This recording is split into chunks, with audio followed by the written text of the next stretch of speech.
Bueno, muy buenas noches, mis hermanos. Vamos a abrir primera Juan. Estamos considerando, comenzamos con el capítulo 5, ya es el último capítulo de esta carta tan práctica, con algunas cosas complicadas de entender, pero muy prácticas en otras.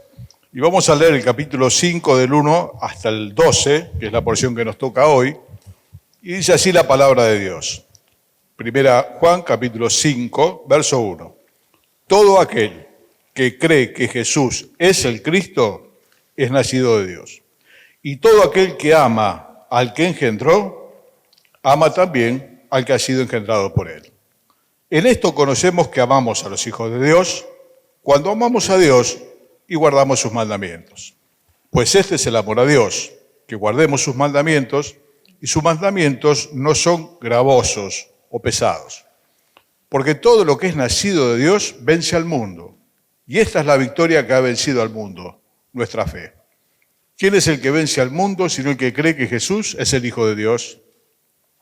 Este Jesucristo que vino mediante agua y sangre, no mediante agua solamente, sino también agua y sangre, y el Espíritu es el que da testimonio, porque el Espíritu es la verdad. Tres son los que dan testimonio en el cielo, el Padre, el Verbo y el Espíritu Santo, y estos tres son uno. Y estos tres son los que dan testimonio en la tierra, el Espíritu, el agua y la sangre, y estos tres concuerdan. Si recibimos el testimonio de los hombres, mayor es el testimonio de Dios, porque este es el testimonio que Dios ha testificado acerca de su Hijo. El que cree en el Hijo de Dios tiene el testimonio en sí mismo. El que no cree a Dios le ha hecho mentiroso, porque no ha creído en el testimonio que Dios ha dado acerca de su Hijo. Y este es el testimonio que Dios nos ha dado, vida eterna. Y esta vida está en su Hijo. El que tiene al Hijo, tiene la vida. El que no tiene al Hijo de Dios, no tiene la vida. Algunos pasajes, como decimos muchas veces, se nos hacen complicados por nuestra traducción. La mayoría de nosotros, por no decir creo que todos, no leemos el idioma original que fue escrito en griego. Entonces nuestra traducción al castellano, que es muy buena, a veces se nos hace un poco difícil de comprender. Vamos a considerar algunos versículos, comenzando desde el 1, dice, todo aquel que cree que Jesús es el Cristo es nacido de Dios. Esto parece algo muy elemental. A cualquier persona que hoy le preguntemos más o menos informada, sí, bueno, Jesús tiene algún conocimiento de religión, el Hijo de Dios, pero hermano, hay que ubicarse en el tiempo en que esto fue escrito. Era un tiempo donde no estaba tan claro que Jesús era el Hijo de Dios. Para muchos seguía siendo el carpintero de Nazaret, para otros un profeta. El Señor una vez mandó hacer una recorrida a los suyos. Cuando vinieron le dijeron, ustedes, ¿qué dice la gente? ¿Quién dice la gente que soy yo? Bueno, algunos un profeta, otros otra cosa. Solamente Pedro le dijo, tú eres el Cristo, el Hijo de Dios. Decir que es el Cristo es decir que es el Mesías. Decir que es el Mesías es decir que es Dios. En los tiempos en que esto fue escrito, estaba el Imperio Romano y Dios era el César. Se había proclamado a sí mismo Dios, un Dios. Tampoco decía tener la deidad absoluta, era un Dios. Entonces, afirmar que Jesús era el Mesías, que era Dios, era bastante difícil porque estaba arraigado todo lo otro, y plantar la verdad bíblica de que Jesucristo es Dios, para esos tiempos era muy difícil. Muchos decían, no están con ellos sus hermanos, con nosotros, ¿de dónde tienes estas letras? Tantas cosas más. No fue tan fácil, por eso los autores, guiados por el Espíritu Santo, una y otra vez, bajan esta línea de que Jesucristo es Dios. Aún el Islam considera al Señor Jesucristo un profeta. No niega la existencia, reconoce la existencia histórica, pero dice que es un profeta. Otros grupos pseudo-cristianos dicen que es un Dios con minúscula. El entender la divinidad de Cristo se hace difícil hasta en los días de hoy. Hay mucha gente que dice, bueno, si es un maestro, escribió buenas cosas. Otros dicen que es un pacifista, otro que es un idealista, otro que es un maestro, bueno, tantas cosas más, pero a decir que es Dios, bueno, realmente, hermano, es muy difícil y muchas personas tropiezan en esto. La Biblia es muy clara y el testimonio que nosotros tenemos es el testimonio, se menciona varias veces, del Padre, que guió a los escritores. Allí en 1 Timoteo 3:16 dice el apóstol Pablo, e indiscutiblemente, no se puede discutir, indiscutiblemente grande es el misterio de la piedad. Dios fue manifestado en carne. Indiscutiblemente grande es el misterio de la piedad. Dios fue manifestado en carne. Se hace difícil, por la gracia de Dios para nosotros no, por la ayuda del Señor, del Espíritu Santo, pero que Dios esté en una persona o que se haya hecho persona y habite entre nosotros es muy difícil. Es muy difícil. Es como si hoy, en este tiempo, nos dijesen que alguien de la ciudad que nosotros conocemos, ¿no?, poniendo el tiempo paralelo, fuese Dios. Dice Pablo en Colosenses, en él habita corporalmente toda la plenitud de la deidad. Muchos teólogos modernos y todos dicen, bueno, era un hombre, pero cuando llegó a la cruz, Dios estuvo con él y hizo la obra expiatoria y después no, siguió siendo un hombre. La Biblia enseña que en él habita toda la plenitud de la divinidad, que Dios mismo fue manifestado en carne. No es la primera vez que Dios se manifiesta. En el Antiguo Testamento hay varias manifestaciones de Dios, se llaman teofanías. Se manifestó a Moisés a través de una zarza que ardía y no se consumía. Cuando fue la destrucción de Sodoma, venía Jehová, dice el texto, con 2 ángeles. Habían corporizado, lo venía a ver Abraham para decirle lo que iba a pasar con Sodoma y Gomorra. Los ángeles se fueron y el texto bíblico dice, y Jehová se quedó con él. Y es más, dice que lo esperó, porque había mandado a preparar un cabrito y demás, y eso no es comida al paso, no es comida instantánea. Evidentemente lo esperó un buen rato. Hubo varias manifestaciones, lo que la Biblia también llama el ángel de Jehová, allí con Josué, tantas cosas más. Recibía adoración el ángel de Jehová, Josué lo adoró, lo recibió, ningún ángel recibe adoración. Allí en Apocalipsis, cuando quiere adorar Juan al ángel, dice, no lo hagas, que yo soy consiervo tuyo. Adora a Dios, al único que se puede adorar es a Dios. Y finalmente nos habló por el Hijo, y aunque nosotros no lo podamos llegar a comprender solamente cuando estemos con el Señor, en Él habita corporalmente toda la plenitud de la deidad. Dios fue manifestado en carne. Es el misterio de la piedad. Nosotros lo hemos aceptado por la gracia de Dios, por la fe que el Señor nos dio para poder creer el día que dispusimos el corazón a buscarlo. Es un tesoro precioso. Es la fe del Hijo de Dios que nos permite comprender esto, al menos en parte, ¿no? Lo vamos a comprender enteramente cuando estemos con el Señor, pero en parte para nosotros no hay discusión. En muchos grupos cristianos hay discusión y muchos no cristianos, bueno, peor todavía. Entonces, ¿qué es lo que afirma? Que todo aquel que cree que Jesús es el Cristo es nacido de Dios. Un verdadero hijo de Dios cree que Jesucristo es el Mesías, por lo tanto es Dios, y se ha postrado delante de Él para pedir el perdón de sus pecados. Por eso es un hijo de Dios. Dios le dio la potestad, como escuchábamos hoy, a los que creyeron en su nombre, de ser llamados hijos de Dios. Esto es una gracia que Dios nos ha dado, no siendo nosotros mejores que nadie. La verdad es esa. No entendemos por qué, el poeta decía, no sé decir, por qué el Señor de gloria amara así a los hijos de Adán. No tenemos nada de especial. Si somos sinceros frente al espejo, nos ponemos a llorar. Si hacemos un autoexamen profundo, nos desanimamos. ¿Qué es lo que nos anima? Que Dios se acuerda que somos tierra y que a pesar de eso, nos ama. Se ha dicho tantas veces que Dios nos ama que la frase ya como que carece de sentido, de valor, porque se repite como un disco rayado. Pero la realidad, hermano, está en nuestra vida, más allá de las palabras. El Señor decía, si no me creen por las palabras, créanme por las obras. Más allá de la verdad intelectual que se puede dar desde acá, tu vida y la mía son un testimonio vivo de que Dios nos ama. Por todos los años que el Señor caminó junto a nosotros y no nos desechó y nos guió según su consejo. Hay que mirar para atrás y ver en cuántos momentos Dios en la vida se ha hecho presente. ¿Por qué? Realmente porque nos ama y tiene un cuidado especial de los suyos, que no pasa con la gente que no es del Señor. A la gente que no es del Señor le pasa cualquier catástrofe, cualquier cosa. Los hijos de Dios no estamos libres de enfermarnos ni de perder el empleo, nada de eso, pero siempre rodeados de su mano, que no es lo mismo. La gente está sin Cristo y sin esperanza. No hay una desolación mayor que no tener a Cristo en los días de esta vida. Es pobre el ser humano que no tiene al Señor como su refugio, como su pastor, como aquel que cuida. Así que, hermanos, tenemos que dar gracias, porque el amor de Dios no solamente es una declaración que se puede impartir desde el púlpito. Vos y yo, por la gracia de Dios, lo hemos gustado un montón de veces. El amor de Dios, la paciencia de Dios, la misericordia de Dios. ¿Cuántas veces, hermano? ¿Cuántas veces? Hoy no atropellé una motocicleta, por la gracia de Dios, porque el sol me dio de frente. Y bueno, como son las motos hoy, pasó por un costado, un punto ciego. Le podía haber pegado al medio tranquilamente. Señor, gracias que no lo choqué.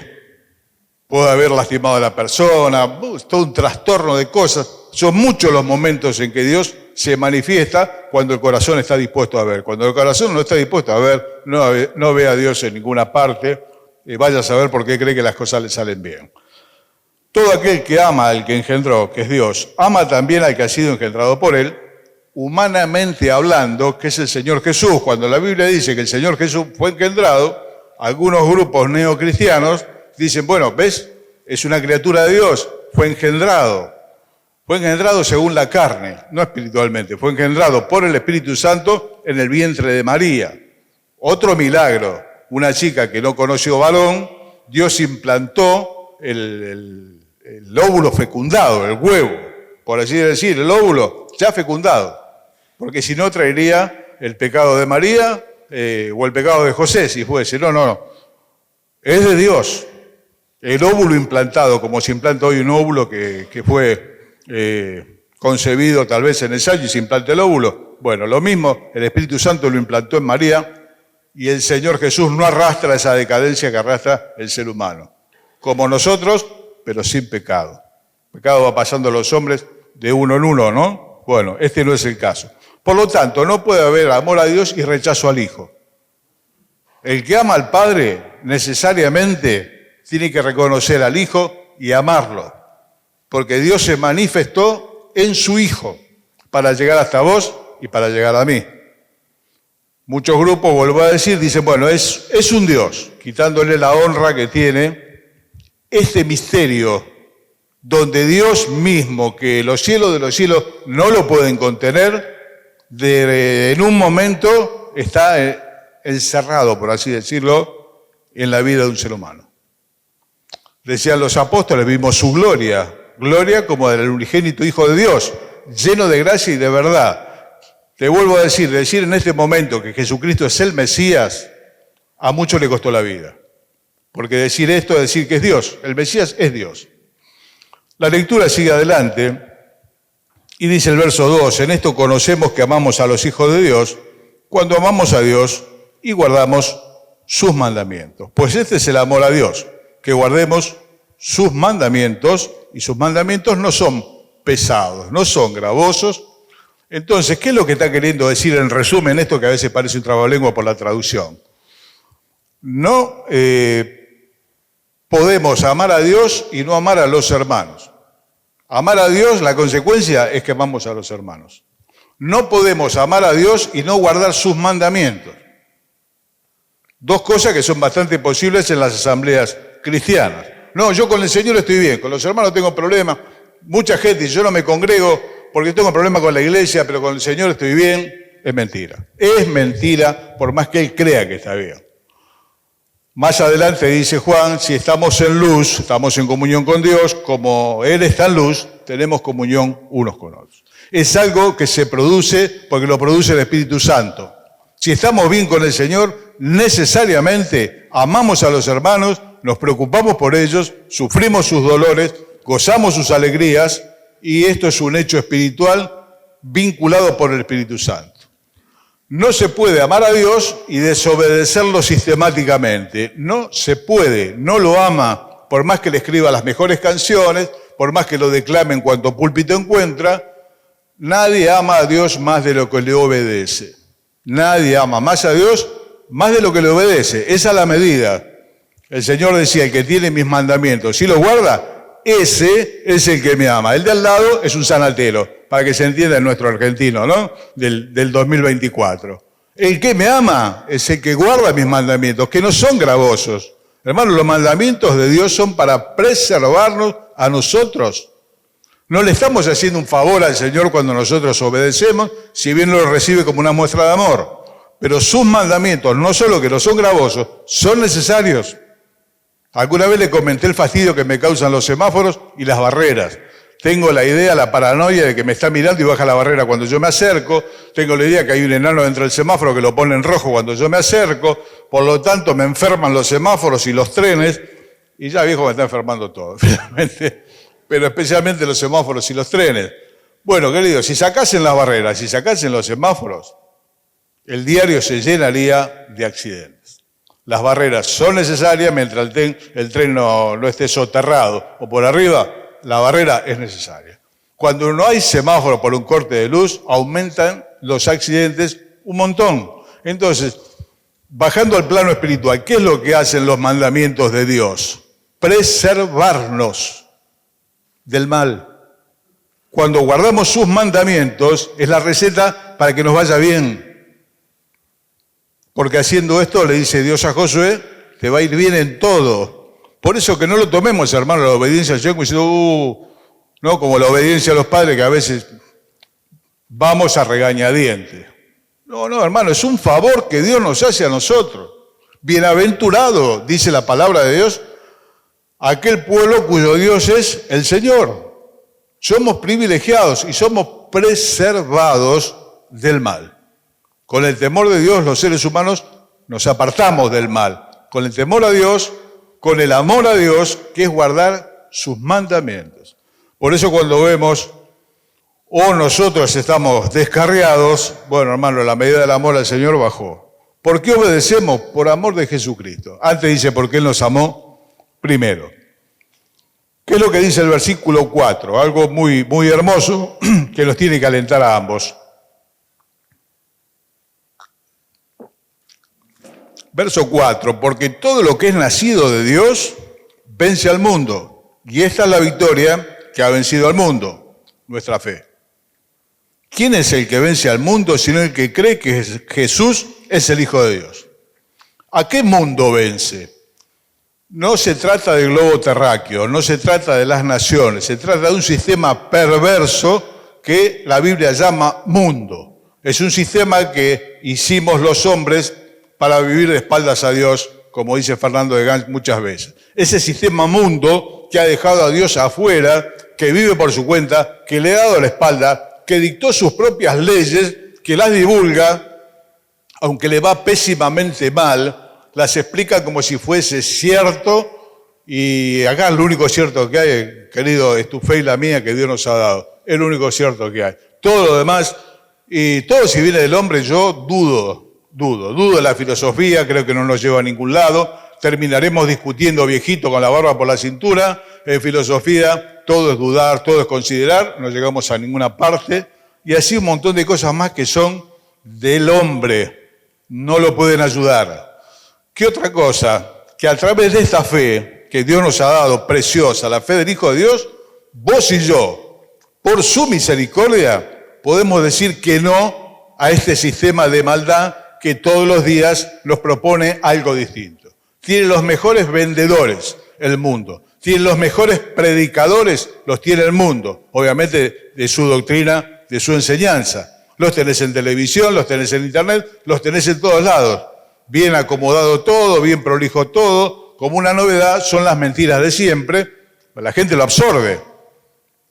¿Y qué es lo que nosotros nos hace vencer ese sistema? Esta fe preciosa que el Señor nos ha dado. Persiste tú, le decía Pablo a Timoteo, en lo que aprendiste y te has persuadido. Entonces decimos que esto está mal, que nosotros no, que nuestros hijos no, que no vamos a ceder, que no vamos a adorar a la estatua y nos negamos como se negaron los amigos de Daniel. Por una fe preciosa que habita en vos y en mí, vencemos toda esa propaganda del mundo para que vivas de espaldas a Dios vos también, que vivas como viven ellos, que la vida hay que disfrutarla, que la vida hay uno solo, por lo tanto yo tengo que disfrutar, por lo tanto si el matrimonio ya me cansó lo dejo, si tengo que abandonar a mis hijos los abandono, si lo que sea, pues yo tengo que ser feliz. Alguien convenció al mundo de que es así. Y nosotros somos felices en el Señor, hermano. Y en el Señor no nos falta nada. Estamos completos en el Señor. ¿Qué es lo que dice el verso 6? Este es Jesucristo, que vino mediante agua y sangre. No mediante agua solamente, sino mediante agua y sangre. Y el Espíritu es el que da testimonio, porque el Espíritu es la verdad. Bueno, en estos pasajes algunos difieren qué es la sangre y el agua. Lo más común es que se refiere al agua del bautismo del Señor y a la sangre que Él derramó en la cruz. No obstante, otros lo ven de otra manera. La mayoría de los comentaristas entienden que el Señor vino mediante el agua del bautismo y mediante la sangre de la cruz, trayendo salvación a todos. Pero dice la última mitad, y el Espíritu es el que da testimonio, porque el Espíritu es la verdad. ¿Quién dio testimonio de que el Señor es Dios? En principio el Espíritu Santo. Cuando salió el Señor del bautismo, dice, orando los cielos se abrieron y el Espíritu bajó en forma de paloma dando testimonio de que ese era el Hijo de Dios, en el cual Dios se complacía. Primer testimonio, el testimonio del Espíritu Santo. Todos los que estaban allí lo vieron, se posó como paloma sobre él.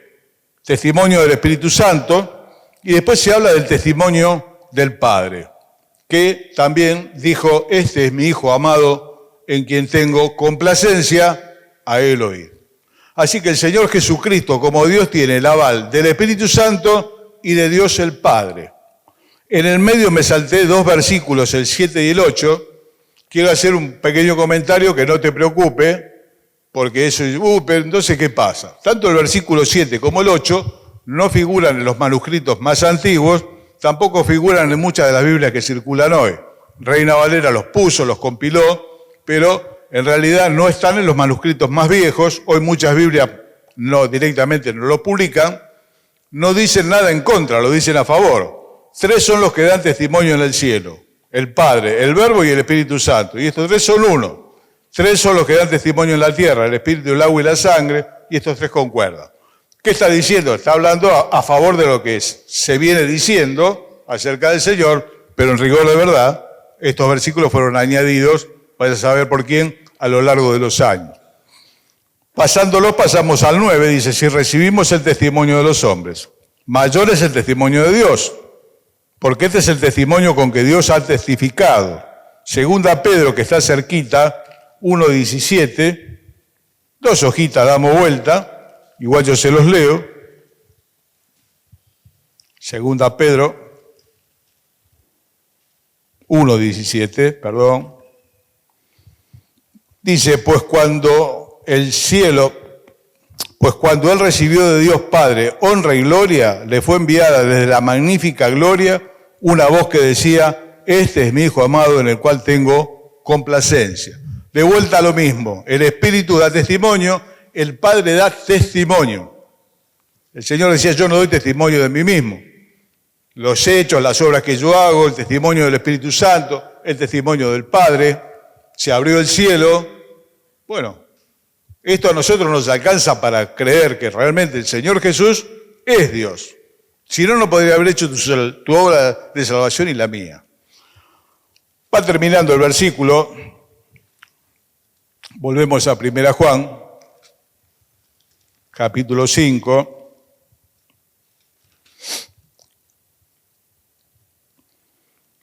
y dice el verso 10, el que cree en el Hijo de Dios tiene el testimonio en sí mismo. El que no cree a Dios le ha hecho mentiroso, porque no ha creído en el testimonio que Dios ha dado acerca de su Hijo. Y este es el testimonio que Dios nos ha dado, vida eterna, y esta vida está en su Hijo. Único y suficiente Salvador. Esta vida está en el Hijo. ¿Puede el Padre dar vida? Sí. Y el Espíritu Santo también. Pero fue el Hijo el designado para dar vida. Yo soy el camino, la verdad y la vida. Y puede impartir vida como Dios que es, y resucitar muertos, y la resurrección espiritual de tu vida y de la mía. Este es el testimonio que Dios nos ha dado vida eterna, y esa vida está en su Hijo. El que tiene al Hijo, tiene la vida. Y el que no tiene al Hijo, Hijo no tiene la vida. En otra parte dice Juan, sino que la ira de Dios está sobre él. El que tiene al Hijo como Dios, como Mesías, como Señor de la vida, tiene vida eterna. Y el que no tiene al Hijo de esta manera, no tiene nada, y el juicio de Dios está sobre él. Bueno, como decimos muchas veces, no conocemos el corazón de todos los que estamos acá. Ustedes no conocen el mío, yo no conozco el de ustedes tampoco. Sí conoce Dios a los que son suyos, y tenemos el testimonio nosotros mismos. El Espíritu Santo nos da testimonio de que somos del Señor. Pero es importante que estés bien seguro, que hayas recibido al Señor como Señor y Cristo. Así dijo Pedro en Pentecostés: sepa ciertísimamente toda la casa de Israel que este Jesús, a quien ustedes crucificaron, Dios lo ha hecho Señor y Cristo. Primero es Señor, es el Señor eterno, y es el Cristo, es el Salvador de todos aquellos que creemos en Él. Este es el orden de Dios. Si el Señor es tu Señor, es el que gobierna tu vida y es tu Salvador, querido, tenés vida eterna. No te preocupes tanto por lo que pasa acá abajo, porque este no es nuestro destino final. La tierra no es nuestro destino final. Que la gente vive amargada porque para ellos la tierra es el destino final y la sepultura es el fin de todas las cosas. Para nosotros no. Nuestra vida es totalmente distinta. Nosotros entendemos la vida como un pasaje a la casa del Padre, que vamos transitando, como transitaron aquellos 40 años el desierto, y vamos camino. Eso es a la tierra prometida. Nosotros vamos a un cielo que el Señor nos prometió. No los dejaré huérfanos, vendré a vosotros. Si me fuera y preparé el lugar, vendré, los tomaré a mí mismo, para que donde yo estoy, ustedes también estén. Por eso que no nos preocupa tanto lo que pasa acá abajo, si bien nos duele el dolor ajeno. Yo ya dejé de mirar televisión hace rato, si bien las reparo, miro alguna documental y nada más. No puedo ver el noticiero, me hace mucho mal, me llena de impotencia. Por mi trabajo estoy acostumbrado a escuchar un problema e intentar resolverlo.